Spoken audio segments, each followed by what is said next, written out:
Welcome to Hot Topics in the Israel and Jewish world, in which we discuss hot topics in the Israel and Jewish world.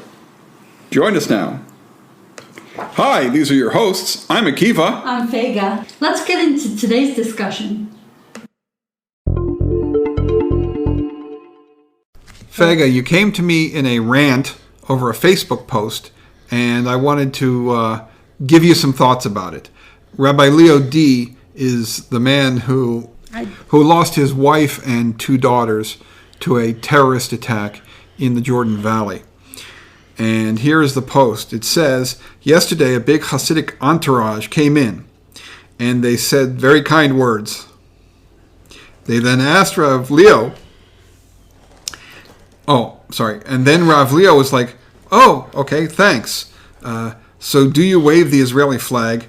Do you say Hallel on Yom HaAtzmaut? Hallel is a set of prayers of praise that are said on particular holidays, such as during Sukkot and Chol Hamoed Sukkot, Rosh Chodesh, on Pesach, Passover, and Chol Hamoed Passover. So it's only said at times of great praise. Do you say Hallel on Yom HaAtzmaut, which is a custom among the part of the community known as the dati leumi community, the religious but not Hassidic community, or religious not black hat community? I'm in a situation that I have a right to ask people to do things that are really hard for them. The Rebbe responded, the last Admor, the last Rebbe of their Hasidus, loved Eretz Yisrael and promised Hashem that if he made it out of the Holocaust, he promised that he would clean the streets of Eretz Yisrael, of the land of Israel. And he did. He got up every morning and swept the street in front of the street in Tel Aviv. And through Avos Yisrael, we will bring Mashiach. And Rav Leo was like, but that's in your comfort zone. I'd really like you to go out of your comfort zone. They didn't seem to budge, and neither did he, whatever that means. And your question was, how do we deal with that? You know, we listen to some experts on the internet, people that are in a different realm, different mindset, and give us information and knowledge that we otherwise would not have. An example is Scott Adams. Scott Adams is famous for talking about persuasion and persuasion capabilities as a trained hypnotist. Yes. And in a one-on-one situation, arguing with people or confronting people or shocking people, even in an event as horrible as a funeral, is not effective. People's defenses are up. People's defenses are always up. And trying to get in their face and say, great, but rarely is going to have a cultural or societal or even a personal impact. Probably going to piss them off and harden their position. 100%. We also know from one of the authors that you were reading, the book's Nudge, or I'm thinking Professor Ariely? Yeah, Dan Ariely. I think it's from him, where he came up with, is it him who came up with the ideas of Nudge? You know, the UK has created a department in their government called the Nudge Unit.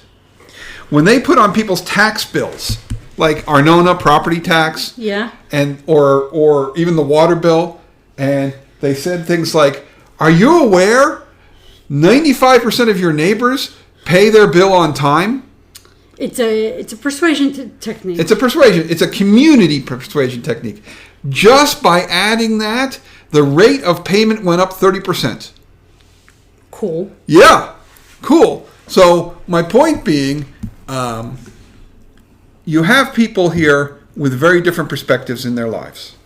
We've had a lot of discussion on this, all right? The charedi world, the ultra-orthodox world in Israel, has had a lot of pressure on them since coming to Israel. There were communities here, including ultra-orthodox communities from before the Holocaust, both Jews that came back from Europe and Jews that escaped Arab countries and Jews that escaped the Holocaust and Jews that had lived here, 10 generations prior. Mm-hmm.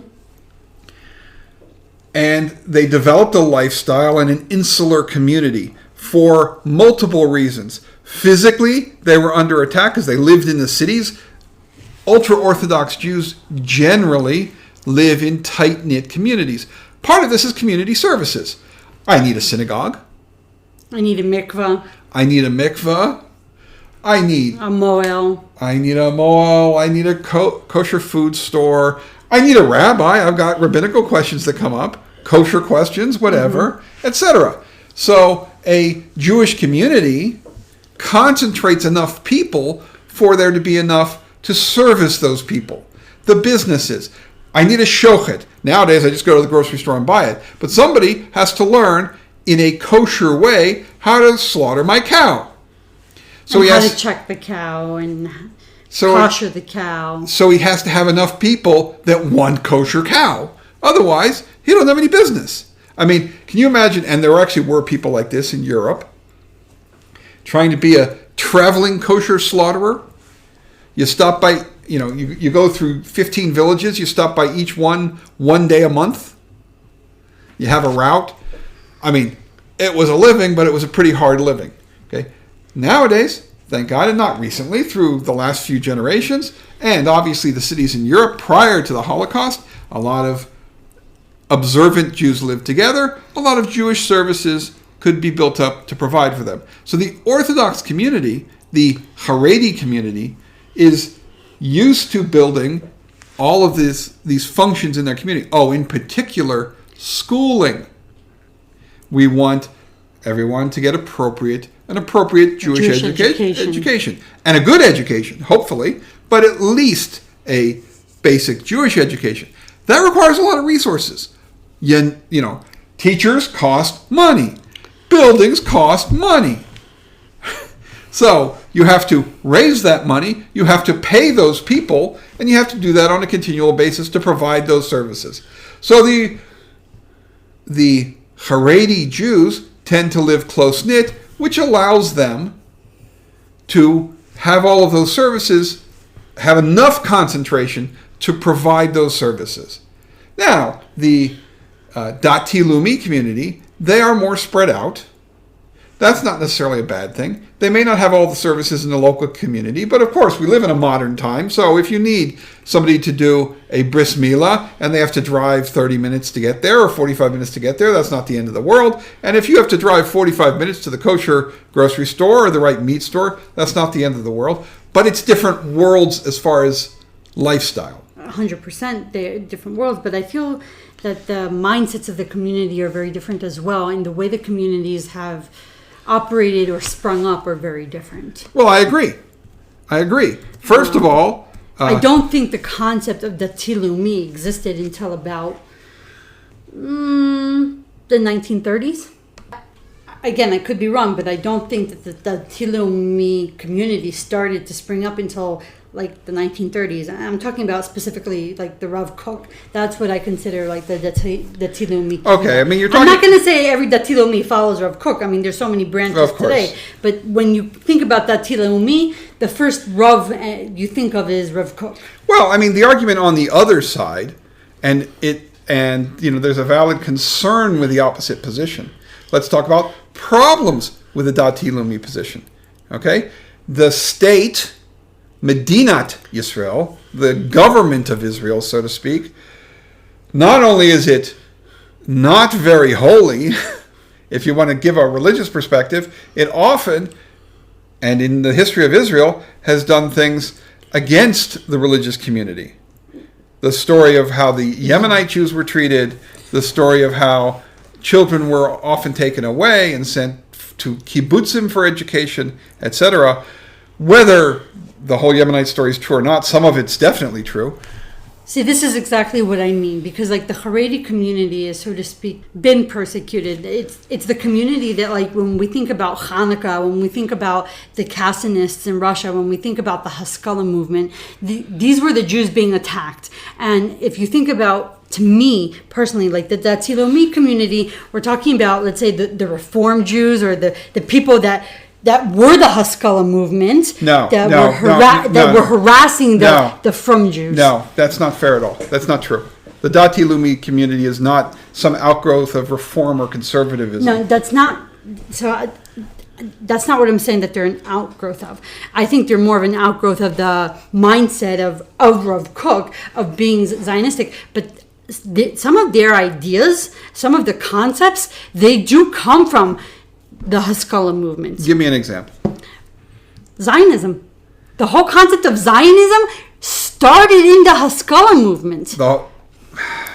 The concept of Zionism indeed started with somebody like Herzl, and certainly pushed a lot by somebody like Jabotinsky. It wasn't started by the people wearing the black hats and the kapatas and the bekashas. Okay, the people in the black hats and the bekashas, okay, were the ones being harassed by the, so to speak, I don't know what to call it. I'm going to call it the more modern Jew, okay, which is what we have left. I understand.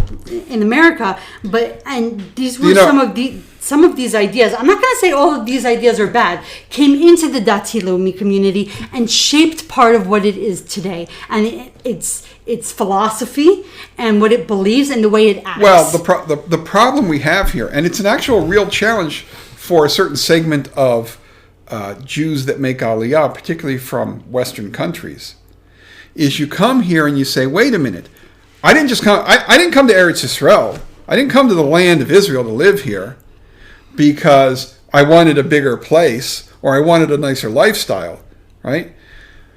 I came because I wanted to be in the land of Israel with my family, because it says in the Torah, every time I make blessings after eating bread, Birkat HaMazon, I'm saying I want to live in Eretz Yisrael. Every time you daven the Shemona Esrei, you're saying I want to live in Eretz Yisrael. So I came to Eretz Yisrael, and basically meaning I'm perhaps guessing and propagating my own mindset, but a lot of the people that come on Aliyah from the Western nations are coming because of some form of Zionism. If Zionism means Jews living in the land of Israel as said in the Torah. See, there's the concept of Zionism from Herzl, and then there's Zionism, like you said, in the Torah. We're all Zionists. Everyone davens, everyone says Birkas Hamazon, everyone says in their tefillah and shrine every day, this is where we want to be, this is where God said we should be, this is our homeland, we're an indigenous people to this land. And yet then there's the Zionist movement. And I think that for the dati leumi community, it's not just listen, hear me out. It's not just about, okay, I said in Birkas Hamazon or Shemona Esrei, I want to live in Eretz Yisrael, I want to be in Yerushalayim. It's that concept of we should have a government, a Jewish government, and we should be able to build the Beis HaMikdash on the Temple Mount, and we should say Hallel on Yom HaAtzmaut. So there's a difference. Well, you're right. They're saying it's a different philosophy. It is. Two different perspectives. Is the government of Israel, Medinat Yisrael, the state of Israel, is it just the organization that we happen to use to manage ourselves, or is it invested in a messianic? Not messianic. Is it invested in some kedusha, some holiness, because it's a government of Jews in the land of Israel? So that's where I would say the Charedi community and the dati leumi community have two very opposing views. Okay, especially because we mentioned before, the Charedi community has been persecuted by the government here in Israel historically,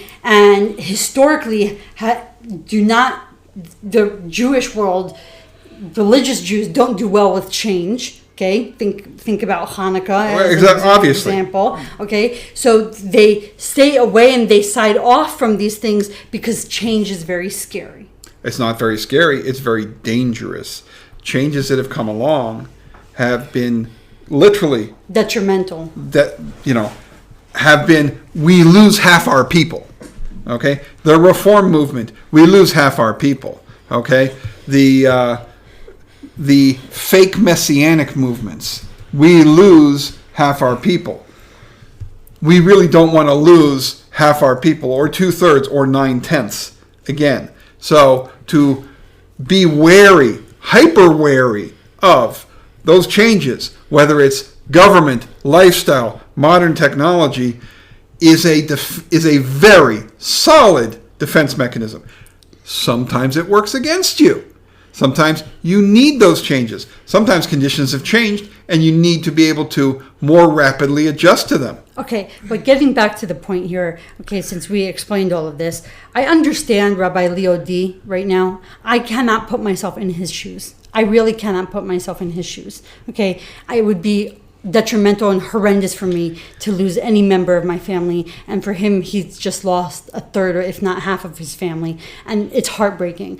But to look at another Jew and say, no, you need to be saying Hallel on Yom Ha'atzmaut, or maybe it's not Rabbi Leo D that said it, or why aren't you pushing people to make Aliyah? This is something that infuriates me, because you think it's so simple to make Aliyah? You think it's so simple? Okay, you want to come here. You're a car salesman. People don't really drive a lot of cars here. We're more public transportation system. Where's your parnasa coming from? Are you promising to support that fellow Jew and pay his bills for his 5 children every month? Well, there is no doubt Aliyah is challenging. There is no doubt it's mostly done by those who are younger, under 30, or old retirees, because that middle there, where you have older children, you have career, you have expenses, is extremely difficult. And over 35%, this was some years ago, I don't know the current statistics, over 35% of Westerners that make Aliyah go back. Exactly. But so it is very hard. But in many cases, listen, if I can't find an esrog, let's be serious here. If I can't find an esrog for Sukkos, like the stories of people in Europe, I'd drive to the next city. I would drive to Haifa. I would drive to Sfat. If I could get some Arab to throw me one across the Lebanese border, I'd throw him money, right? Because I need an esrog for Sukkos, because that's an important mitzvah. That's one of the mitzvahs I'm really into, okay? If I treat living in the land of Israel as the same level of God-given mitzvah, then it might not be that I will succeed, but I can certainly prepare and try. And it might not be that I will be able to move my job or income or whatever, but I can try. I can try and learn another skill. Could take me 5 years. I might not be successful, but I can try. Okay, but how is it okay to demean the people, the Hassidic and the charedi community, by telling them that, why don't you say Hallel on Yom Ha'atzmaut, and why don't you wave an Israeli flag? Literally to the community that's been persecuted by the Israeli government. Okay, first of all, he can say whatever he wants. Given what's happened to him, I don't have a problem with Leo D. What I have a problem with, like I said before, I cannot put myself in his shoes. I have a problem with the dati leumi community outlook, this projection of like Aliyah is going to solve all problems. Okay, it's going to fix everything, and everything's going to be nice and shiny. Well, by the way, if you say Hallel on Yom Ha'atzmaut, it's going to make everything nice and shiny in the world. Aliyah does change things, and I'm going to give you 2 examples. Okay, the first is the Russian Aliyah. 1 million Russians and Ukrainians, it's important nowadays to segment between the two, 1 million Russians and Ukrainians came to Israel. And yet that caused the problem now who's a Jew. Hold on. 1 million Russian and Ukrainians came to Israel. And so is it good? For good and for bad, but 1 million came. It offered some tremendous benefits to Israel in gaining a very highly educated class of workers, a high percentage of doctors and nurses in Israel are Russian. A high percentage of high-tech workers in Israel are Russian. University professors now are Russian. Scientists. It's been very valuable on one perspective for that to be in Israel.